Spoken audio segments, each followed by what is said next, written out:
Today, I'm diving into the pros and cons of running email marketing in-house, DIY, or hiring an agency. Let's get into it. Let's start with managing email yourself. First things first, you want to audit the current stage of your brand. Look at the current revenue and the trajectory of the business.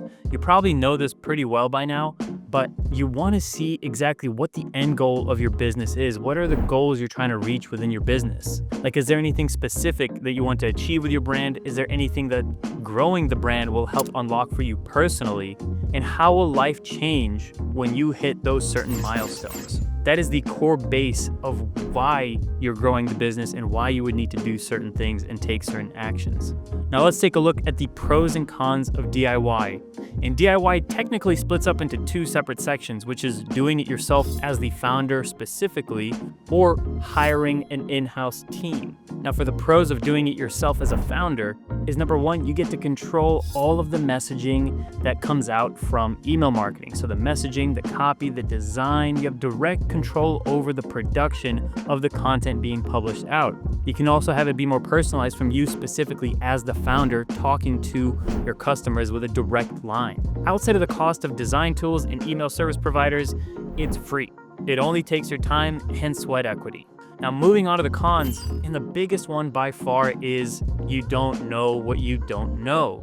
There's really no clear path to the marketing channels that you have to manage, at least not for free. You could lose out on a ton of revenue and be going a different direction and might not even know it. Now, while I try to provide as much information and as much value in my videos as possible, there's still a skill disconnect between me telling you what to do as well as you actually implementing exactly how the strategy should be laid out and actually executing on that strategy. And lastly, it's another hat that you have to wear. You know, as a founder, you have to wear so many different hats, and trust me, I've been there, like managing employees, managing suppliers, managing other channels of marketing, managing the finances, managing customers, and the list goes on and on. And this is just another thing that you have to add on to your very busy schedule. And those are some of the things you have to consider when doing something yourself as a marketing channel. Now, moving on to in-house teams. And in-house teams have the same pros and cons as doing it yourself. It's just some of the pros and some of the cons get switched up into other buckets, which I'll get into here shortly. Now, same as last time, one of the pros is you have direct control of the messaging. When everything is under one roof, under your business, you control exactly what gets put out, what doesn't.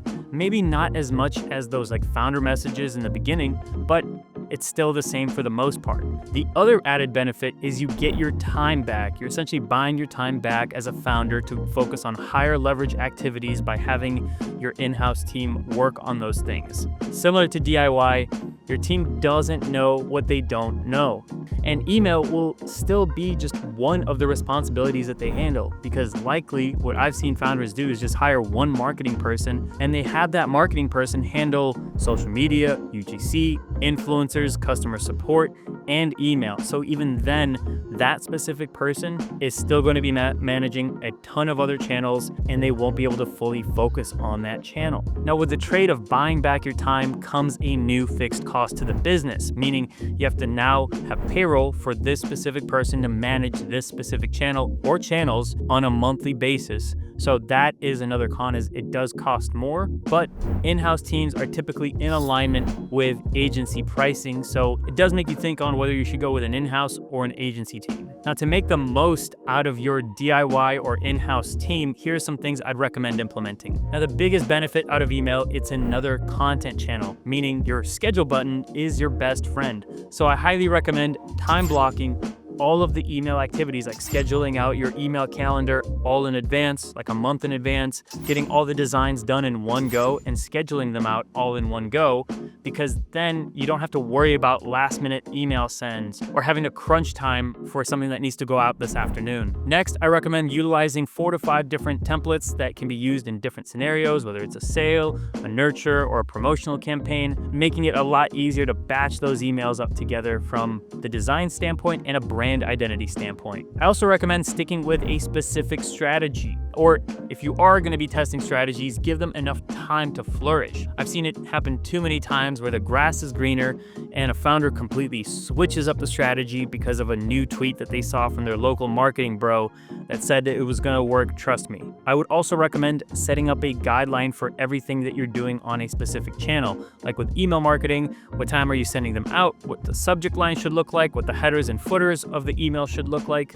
what the colors, the fonts, and imagery should look like before you send anything out, just so that way you kind of have a pre-flight checklist before you send anything out to make sure it's consistent within the brand. And lastly, every email agency in the world offers a free audit. I highly recommend taking advantage of that and seeing exactly where the gaps are within your email account and seeing how you can improve them. Obviously, follow the golden rule and avoid constantly hitting up different email agencies just to get an audit and just to ghost them right afterwards. Take your audit, implement it, and see what you can do.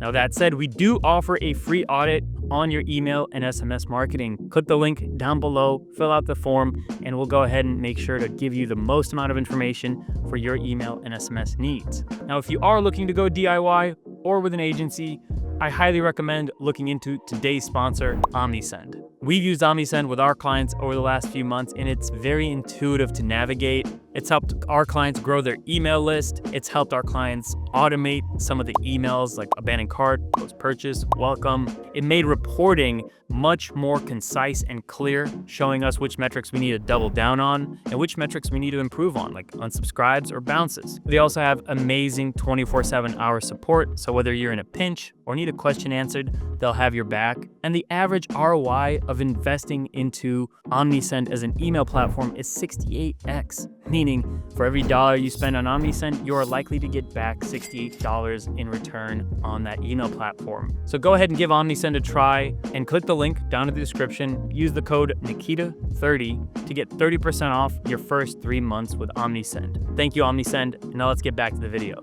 Now let's go through what it looks like to hire an agency. And I do want to preface this that I've been in the agency space for over 7 years, so I've seen the good, the bad, and the ugly. When it comes to pros, with the nature of the agency model, they obviously have contacts with a lot of clients and a lot of client accounts, meaning they have a ton of data to work with, speeding up the feedback loop of learning from other clients, learning from different trends in the market, and learning with different products and niches that they're working with. So they have a ton of data and a lot more experience working at a hyper rate because they live and breathe that specific service. And with that data, agencies are able to spot bottlenecks way quicker than doing something DIY or in-house, whereas a DIY or in-house team may not even know that there's a problem to begin with. And from my experience, I take the craft of email and SMS marketing very seriously, and I try to improve on that craft constantly. And I trickle that down to our team to constantly educate them, as well as have them take initiative on educating themselves on the state of email marketing. Whether it's marketing trends, new tech, new software, or bleeding edge strategies, it's important for the right agency partner. And the pros of an agency partner is they're constantly evolving and getting better at their service delivery. Now, with the right partner that has great data, constantly improving on their craft, and learning more about what they're doing and are efficient at it, you're going to see a lot faster results and way more experience when it comes to managing any fires or bottlenecks within the account. Like for us, it takes on average 3 to 4 months to get an account ramped up to industry standards, whereas an in-house team might take a year with constant trial and error trying to figure out what's right and what's wrong. Moving on to the cons, unfortunately, it's not all sunshine and rainbows. And being in the industry for so long, I've heard dozens of horror stories with agencies, clients, and vice versa. In an ideal vacuum scenario, those pros of the agency is exactly how an agency should operate, but that's not the case usually. And majority of nightmare agencies get into the business for the wrong intentions. They watch the course, promising them a Lambo or a Rolex in 6 months, not realizing that it is an actual business that has to provide value and results for its clients and customers. When they come in with the wrong intentions, they skip important steps, take shortcuts, and focus heavily on sales rather than the fulfillment side, because it's all about that money. And that leads to fake case studies, no real experience, not being able to scale the brands, and tarnishing the name of agencies. It creates a disconnect between what they're saying and then what they're actually doing and implementing within the account. And the worst one by far is communication.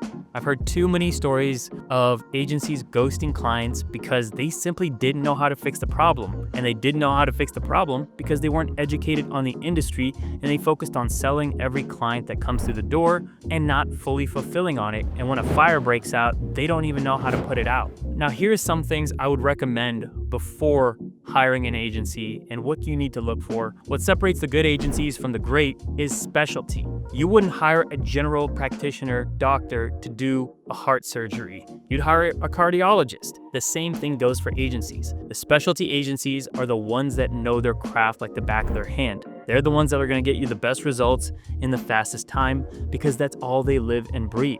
So look for specialists. Next, it goes without saying that you want to vet everyone before you hire. So look through clutch profiles, look through testimonials, case studies outside of what they provide for you.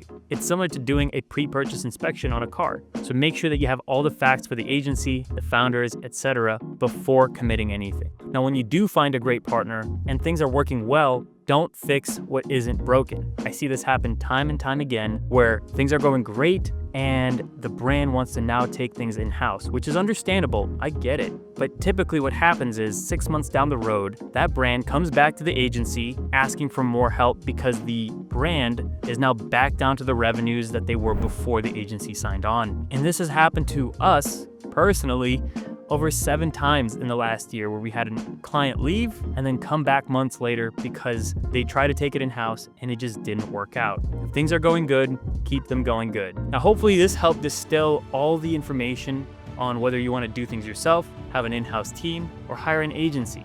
With that said, if you liked the video, hit the like button down below. If you want to see more videos like this, hit subscribe. And if you want to take us up on that free audit, click the link down in the description, sign up, and I'll show you the right ways you can make more money with your email list. I also made a video right here that YouTube thinks you should check out. I'm Nikita, and I'll see you in the next one.